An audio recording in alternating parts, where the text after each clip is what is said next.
Hello mga ka-agri, welcome back to my channel. This is Agri Plaza preparing seedlings for this coming rainy season. So I prepare today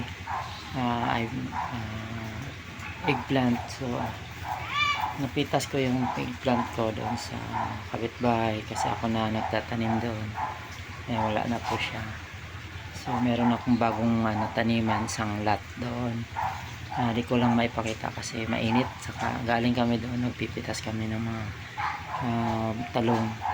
Tapos ito piniprepare ko na siya. Marami na seeds para sa tag-ulan.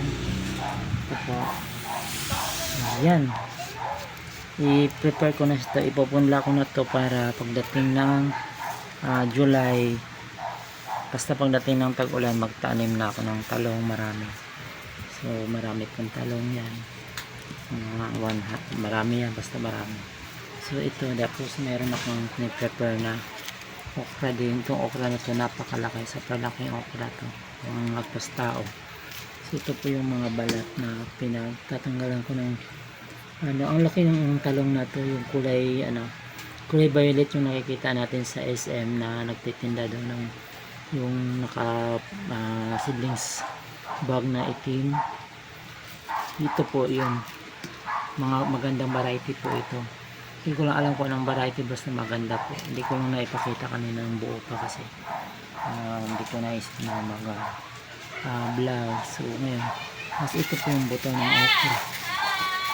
Ayan po,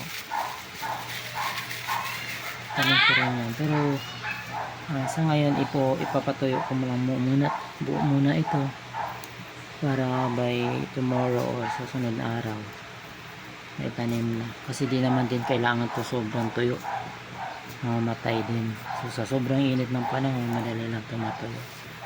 So thank you. Ito pala tayo ngayon sa sinasabi kong pinagkuhanan ko ng aking talong. Ipapakita ko sa inyo yung variety na ipupunla kong talong. Napakaganda po, ito po yun. Yan po, napakagandang variety po ng talong yan. Yan po.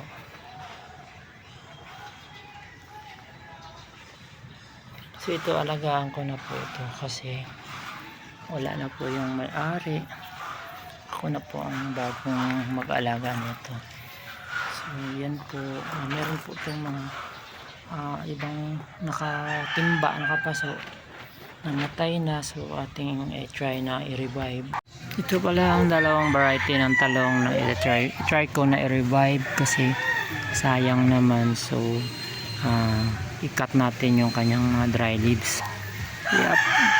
I-cut natin yung dry stem para madaling makarecover. So ayan po, ayan.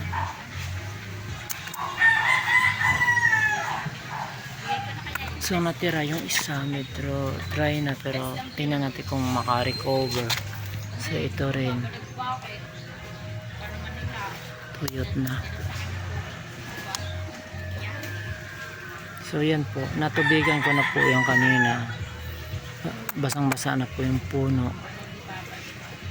So after 2 days i-update ko kung ano ang mangyayari dito, kasi yung mga na-trim ko nung una, okay na sila, nagbubunga na yun.